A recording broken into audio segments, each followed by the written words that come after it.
Hola, buenas tardes. Mi nombre es Mariana Romero y este video forma parte de la materia Sociología Jurídica o Sociología del Derecho. El tema del que yo les voy a hablar es un tema muy amplio, pero que muy pocas personas lo conocen. Realmente todos hemos escuchado la frase, toda persona es inocente hasta que se demuestre lo contrario. Lo hemos escuchado en películas, en series, incluso lo hemos leído alguna vez, pero nunca hemos ido más allá de esa típica frase. Esa frase tiene que ver mucho con lo que yo les voy a hablar, pues lo que yo les voy a explicar es la presunción de inocencia en México. Vamos a empezar diciendo qué es la presunción de inocencia. En pocas palabras y resumido, es de que al acusado no se le deben de aplicar tratos injustos o arbitrariedades durante su detención o durante su juicio. En México está establecido en la Constitución Política de los Estados Unidos Mexicana en el artículo 20, apartado B, fracción primera, el cual menciona lo siguiente: el proceso penal será acusatorio y oral. Fracción B, de los derechos de toda persona imputada a quien se le presuma su inocencia mientras no se declare su responsabilidad mediante sentencia emitida por el juez. ¿Qué quiere decir esto? Que al estar en la Constitución, esto quiere decir que es un derecho fundamental de todos los mexicanos y de todas las personas que se encuentran dentro del territorio mexicano. Ahora, no nada más es eso, es de que la presunción de inocencia es de la rama de derecho penal, por lo tanto tiene otras implicaciones en el Código Nacional de Procedimientos Penales. También les voy a explicar un poco de la historia de la presunción de inocencia. Desde la antigua Roma se tenía conocimiento de ello. Entonces fue el jurista Ulpiano el que más o menos mencionaba de que ninguna persona debe ser condenada solo por sospechas o por suposiciones. Es mejor que se deje el delito impune a que condenen a un inocente.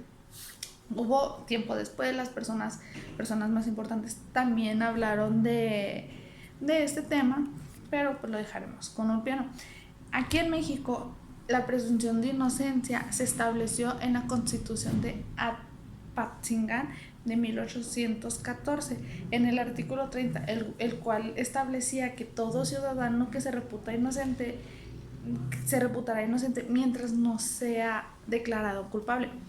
Esta constitución, como sabemos, no pudo entrar en vigor porque era cuando México atravesaba la guerra de independencia y todos esos problemas.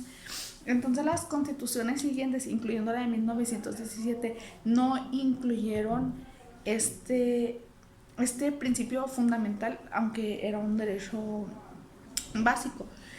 Entonces fue hasta el 2002 que hubo reformas en la Constitución y que se añadió a la Constitución de 1917 el presunción de inocencia. A esta resolución pues obviamente le siguió una tras otra, lo cual derivó de un cambio en la estructura de la justicia mexicana.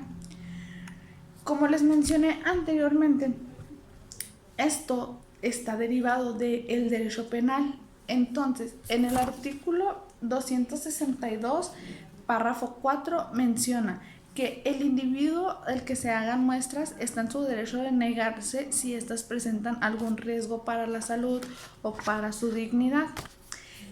También incluye el derecho a guardar silencio, el cual está establecido también de igual manera en el artículo 20, apartado B, pero de la fracción 2, el cual menciona que a la persona detenida al momento de su detención se le deben de decir sus derechos y los motivos de la misma, y no puede ser utilizado en su prejuicio. Entonces, la presunción de inocencia es una garantía que está establecida en la Declaración Universal de los Derechos Humanos. Ahí está establecida, si no me equivoco, en el artículo 11. Ok. También está en la Convención de Derechos Humanos en el artículo 8.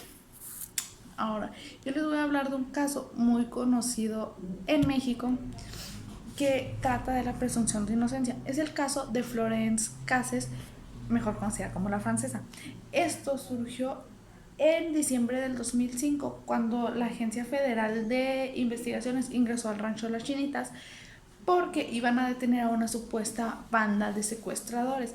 ¿Qué fue lo que pasó? Esta detención fue transmitida en vivo en televisión abierta, televisión nacional. Entonces fue detenida Florence Cassel junto con su novio y junto con otros integrantes. Así quedó. Entonces después el director de esta agencia salió en otro programa a desmentir que todo había sido un montaje porque la francesa junto con su novio habían sido detenidos 2 días antes. Ok, aquí se empieza a violar este principio.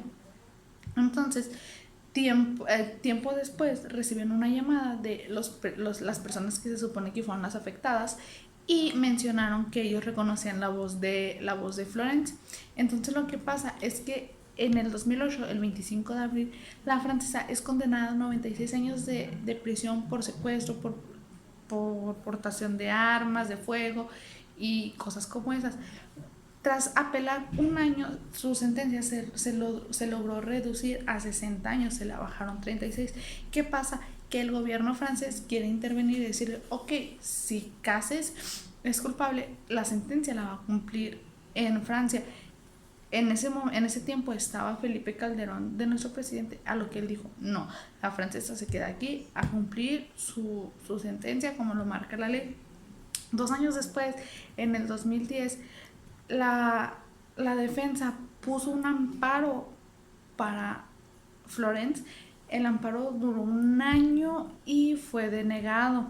Después volvieron a meter otra vez amparo, volvió a ser denegado. Fue hasta que el 2013 los ministros de la Suprema Corte de Justicia, con 3 votos a favor y 2 en contra, determinaron que Florence tenía que ser puesta en libertad debido a que porque no se siguió el debido proceso.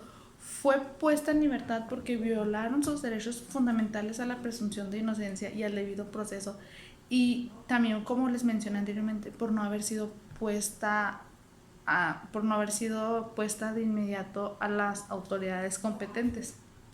Ese es un claro caso de la presunción de inocencia. Ahora, ¿cómo se relaciona la presunción de inocencia con la sociología jurídica? Esto es muy lógico, pues es algo que se relaciona con todas las personas, es un derecho fundamental que ha ido evolucionando a lo largo del tiempo, incluso se ha agregado a tratados internacionales. Por ende, países, además de México, o sea, muchísimos países incluyen la presunción de inocencia dentro de sus ordenamientos constitucionales, porque ha sido de gran importancia para, para salvaguardar la condición de vida de muchas personas. Pues al momento de ser detenidas, muchas suelen ser torturadas, o sea, se les privan de muchos derechos. Entonces, en mi opinión personal, debería de haber como que no sé si exista, pero si existe, pues no, pero no sé si exista una organización dedicada específicamente a velar por este derecho, porque es fundamental para todas las personas, porque diario hay muchas personas detenidas sin el debido proceso, siendo que ya está hasta en el Código Nacional, en otras cosas. Se debe generar un mecanismo para que se garantice el respeto de la presunción de inocencia. Y eso sería todo por mi parte. Gracias.